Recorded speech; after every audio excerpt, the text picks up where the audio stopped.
It was said that deep in the forest just outside of Hollow's End, there was a place known as the Whispering Woods. Few dared venture there, especially when the autumn winds began to howl and the nights stretched longer.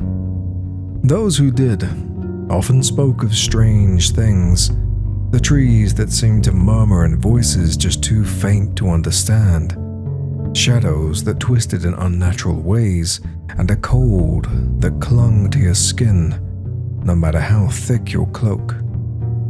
For years, the stories were passed down, warnings for children and a reminder for the townsfolk to avoid the woods once the sun dipped below the horizon.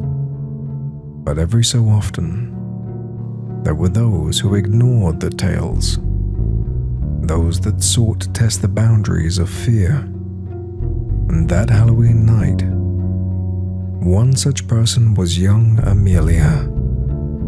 Amelia had heard the stories all her life, but she was different. She never believed in superstitions that kept her friends from venturing too far into the forest. The stories of lost travelers, strange sounds, and ghostly figures seemed to her like nothing more than a way to scare children into obedience.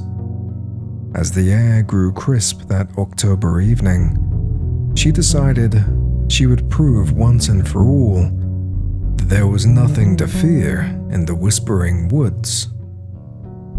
She left just after dusk, the last flickers of orange fading from the sky. A full moon hung low and heavy, casting long shadows across the town as she made her way to the edge of the forest.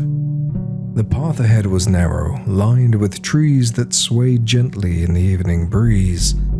Amelia pulled her scarf tighter around her neck and stepped into the woods, her heart steady and her mind determined. The first few minutes were uneventful. The forest was calm, if not eerily quiet, and the only sound being the crunch of leaves under her feet. She pressed on, deeper into the woods, her lantern casting a soft glow that seemed to dance along the gnarled branches overhead. But as she walked, she began to notice something strange. There was an absence of life. No rustling of animals, no chirping of crickets, not even the distant call of an owl. The silence was unnerving, and with each step, it seemed to grow heavier. As she ventured further, the path became less distant, the trees closing in around her as if guiding her deeper. The air grew colder, more biting than it had been when she entered. It wasn't long before she began to hear the faintest of sounds, like whispers carried on the wind. Amelia paused, turning her head to listen. But the sound faded the moment she stopped. She shook her head and pressed on, reminding herself that it was only her mind playing tricks on her. But the whispers returned. This time they were clearer, though still impossible to understand. It was as though 1,000 voices were speaking to her at once, their words melting into the rustling leaves and twisted branches. Amelia's pace quickened. Her heart, once steady, now beat rapidly in her chest. Suddenly, the wind picked up, swirling leaves around her in a chaotic dance. The trees groaned, and their branches swaying as if alive, reaching out to her. The whispers grew louder, no longer faint but insistent, echoing all around. She could no longer tell where they were coming from. They seemed to rise from the very ground beneath her feet. Amelia's breath quickened. She glanced behind her, expecting to see someone or something following her, but there was nothing. Just the trees, swaying, groaning, and whispering in the darkness. She took a step back, and then another, but her feet felt heavy, as if the forest was trying to hold her in place. A low, guttural creak, came from one of the trees to her right, and she saw a movement, a pale, translucent figure standing between the trunks. It was just for a moment, but it was enough to send a chill down her spine. Her lantern flickered, the light dimming before surging back to life. She turned sharply and began to walk faster, her breath coming in short, panicked bursts. The path that had once been clear to her was now barely visible, and the trees seemed to shift as if rearranging themselves in her wake. The whispers turned to hissing, like a warning she couldn't decipher. Amelia was no longer calm, she was no longer curious, she wanted to leave. But the woods had other plans. As she hurried along the twisted path, she stumbled upon something old and weathered.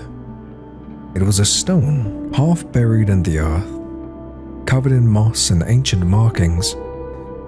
She crouched down, her lantern flickering once more.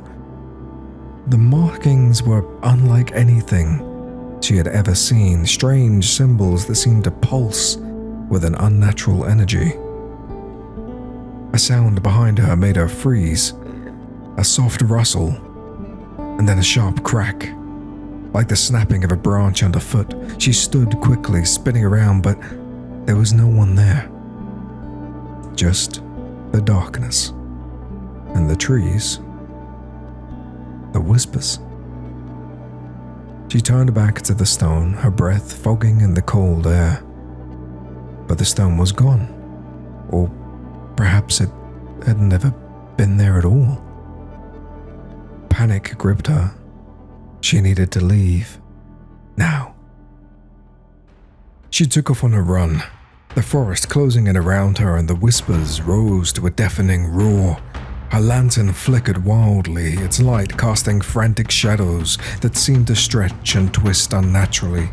The path, once narrow but familiar, was now completely unrecognizable, as if the forest had shifted, trapping her in a maze of darkness. And then she saw it. Just ahead in the clearing. A figure, tall, gaunt, shrouded in shadow. Its face, if it had one, was hidden beneath a hood, and its long skeletal fingers reached out towards her. Amelia's heart pounded in her chest. She backed away slowly, her body trembling. The figure remained still, and yet the trees seemed to sway towards her, like a wave of shadow and bone. The whispers now spoke clearly, in a voice that chilled her very soul. "You do not belong here." With a gasp, she turned and ran, her feet carrying her as fast as they could through the dense undergrowth. The path, now unfamiliar and twisted, offered no direction. The trees loomed larger, with their branches reaching out like claws. The wind howled in her ears, drowning out her thoughts, and the whispers followed her, growing louder with every step. At last, she burst through the edge of the forest, collapsing to the ground in the safety of the moonlit field. The whispers ceased, the trees stilled, and the darkness of the woods, as if satisfied, retreated into silence once more. Amelia lay there, her breath coming in ragged gasps, staring up at the night sky. She had escaped the whispering woods, but the voices and the shadows, the cold that clung to her bones, they would never truly leave. She knew now why no one ventured into the woods after dark. The forest wasn't just haunted, it was alive, and it didn't like visitors.